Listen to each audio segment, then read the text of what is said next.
Does your teen or tween act like they'd rather be swallowing razor blades than be near you? Do they treat you like a low level employee, argue about everything, do stupid, risky things, and seem totally unmotivated? Well, I hate to tell you, but you have a normal teenager. And in today's episode, I'll explain what's going on in your teen's brain that causes them to seem like they don't have a lick of sense, as we say down south. Hey there, I'm Ann Coleman, an attorney turned parent educator and host of the podcast Speaking of Teens. This channel is all about helping you improve your teen's behavior by decreasing the conflict and strengthening your relationship with them.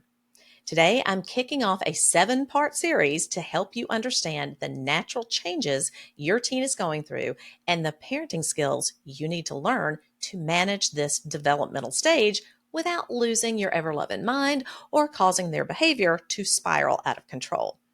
Actually, you can learn to become even closer and more connected and improve their behavior. Welcome to the fundamentals of parenting teens. If you're like I was and you don't understand the natural changes our kids go through beginning in puberty, you'll respond to those changes inappropriately, which leads to worse behavior and even more confusion and anxiety for you, which then causes you to crack down even harder and things quickly spiral out of control. It's a cycle so many families fall into really early during a kid's adolescence and then never seem to find their way out of. So be sure to watch all the episodes in this series so you can hopefully avoid this spiral or get out of it if you're already there. So let's talk about your kids' behavior. People talk about raging hormones causing teens to go off the rails beginning in puberty. But although hormones play a role, the bigger issue is what's going on in their brain. Scientists just discovered about 25 years ago that rather than the brain being all finished and fully developed by around age 6, like they previously thought, it actually starts sort of reprogramming at puberty and doesn't finish until somewhere in their mid to late 20s. This is why adolescents think, feel, and behave so differently than kids or adults. And this process is a whole lot like the process that took place in the brain from birth to about age 3. You remember toddlerhood, right? Yeah, pretty much the same thing going on here. Except this go around, you have about 15 years of it. I know, cruel joke, right? But this is no picnic for them either. They're at the mercy of their changing brain and they really don't understand what's happening. And if you don't understand what's happening, you can easily make things worse. Having more empathy and learning to respond to the changes in their thoughts, feelings, and behavior is what will help you get through these years with less conflict and more cooperation.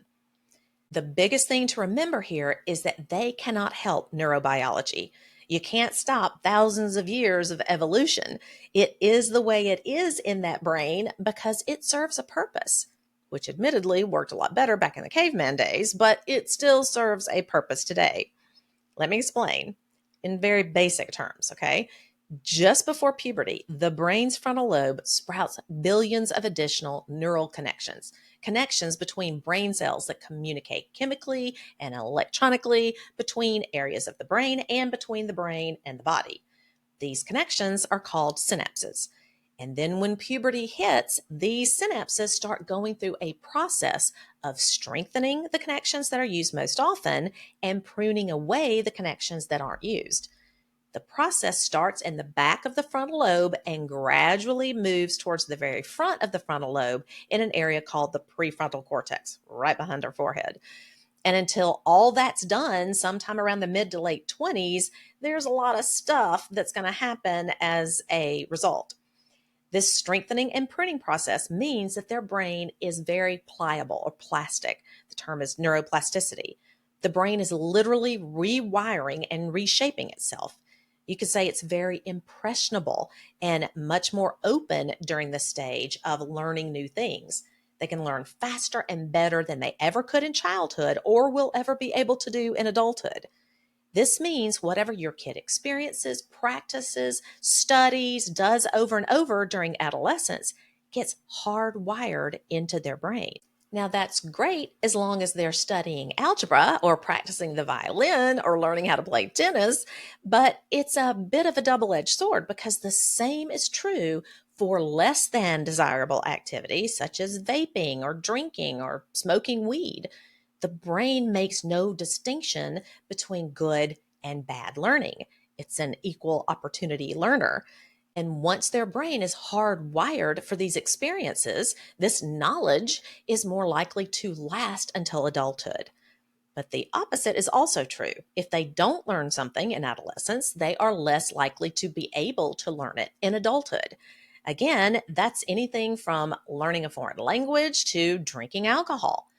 This is why you want to help your kid put off all these negative behaviors as long as humanly possible, because for every year their frontal lobe advances in this process without them drinking or vaping or using drugs, the less likely it will become a habit or a problem for them later in life.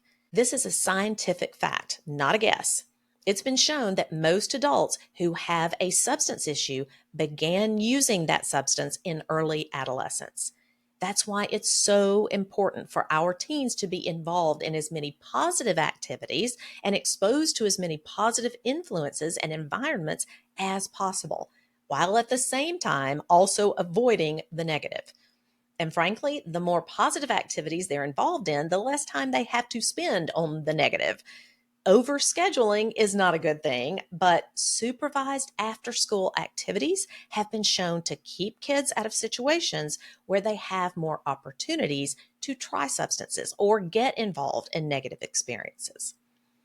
Now, the other thing to understand about this process the brain goes through during adolescence is that it causes a general weakness of the prefrontal cortex, the last part of the frontal lobe that will go through this process. It's too busy rewiring itself to do its job very well. And this is really significant. The prefrontal cortex is what some people refer to as the thinking brain. It's the part of the brain that manages executive functions like organizing our thoughts, reasoning, solving problems, planning ahead, focusing attention, delaying gratification, behaving appropriately under specific circumstances, and most significantly, managing intense emotions, making good decisions, and using self control. Is this making more sense for you now? These executive function skills are the very skills they need for everything they do in school, maintaining healthy relationships, staying out of trouble, meeting parental expectations, and doing almost everything required of them every day. Think about it. If you have deficits in managing emotions, using self control, and making good decisions, it's going to be hard to stay out of trouble at school and at home. And guess what? If your kid has ADHD, anxiety, depression, or uses substances, they will have an even harder time with these skills. We dig really deep into all these things in Parent Camp. If you want to check it out in the channel description, I've got a link for you. Now, as this pruning and strengthening continues in the frontal lobe and things start solidifying in the prefrontal cortex, as they get closer and closer to their 20s, they will gradually get better at these executive functions. So, gradually, they'll get better and better at thinking, feeling, and acting more like a rational, adult like human. But it's very gradual. And unfortunately, every person is different depending on their genetic makeup, the environment in which they're raised, their temperament, personality, developmental delays, mood disorders, trauma issues. There are so many factors that go into this. This means some kids are capable of acting more like an adult at age 15, while others may not be able to manage it at age 29. And most kids will be able to do really well in some circumstances and not so well in others. And they might even be able to do well with something one day and not so well with it the next.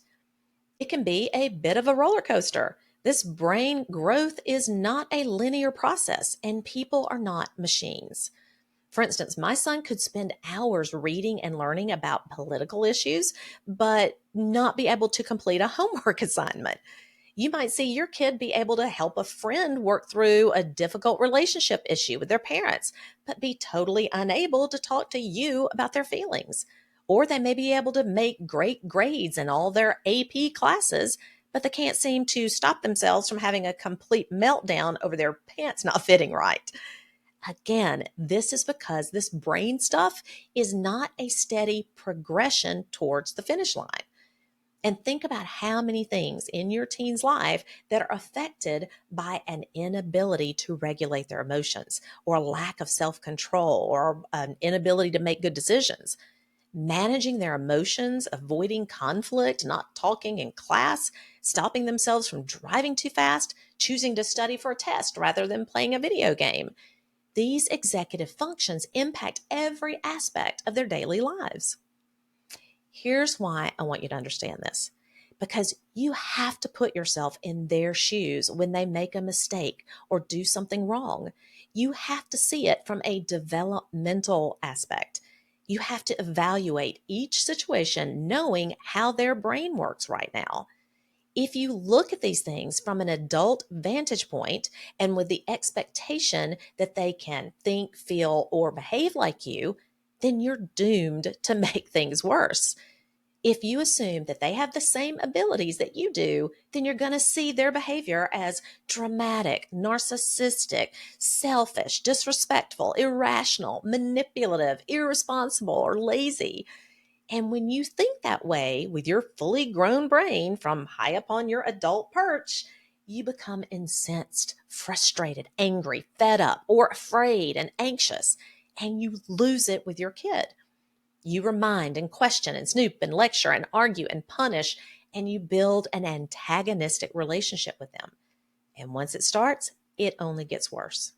Their behavior, and your connection with them. This is exactly what happened between me and my son. I did not understand these brain changes. I did not understand why he acted the way he acted. And because I didn't understand, I let my emotions take over, and my behavior was really bad. I punished and I yelled and I was sarcastic and I was freaking out every second. And that just made his behavior worse, which just made me act even worse. So we were caught up in that spiral. So I know how this works. It's really easy to think as an adult, why can't they just do what they're supposed to do? They should know better. They're being hard headed. What's wrong with them? Why would they even try this thing? They're never going to make it in the real world, or they'll be living with us forever. And these thoughts might be valid and justified if your teen's brain was fully functional like yours, but it isn't. It's nothing like yours. It's not their choice to be irrational, to be able to do some things better than others, or to make a good decision one day and not be able to make it the next, or to fall apart when you tell them no, or to be disrespectful, or to be demanding, or rude, or mean. If they could do better right now, they would do better. They don't want to be like this any more than you want them to be like this. Their behavior is a combination of A, this neuroplasticity, which weakens their ability to use their executive functions, B, several other areas of their brain that are also going through big changes, which make it even harder for them to use their prefrontal cortex, and C, your response to their behavior. And guess which one of those three things you can do anything at all about? You can't change the process going on in their brain or the other parts of their brain. They're making it harder to use their prefrontal cortex. It's simple neurobiology. It's fact. But you can change your response to their behavior.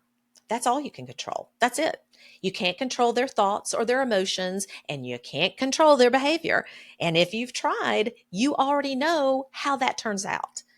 Or maybe you haven't yet accepted that you can't control them. In that case, I'll go ahead and tell you a secret. By the time your kid reaches puberty, all of your influence in their life is through the connection that you have with them. There is no more absolute control. They have to want to cooperate with you. I'll talk more about your response and how to improve their behavior a little later in the series. But for now, I just want you to start accepting that pretty much any unpleasant, illogical, unacceptable behavior you see in your teen is all about the changes going on in their brain and how you respond to them.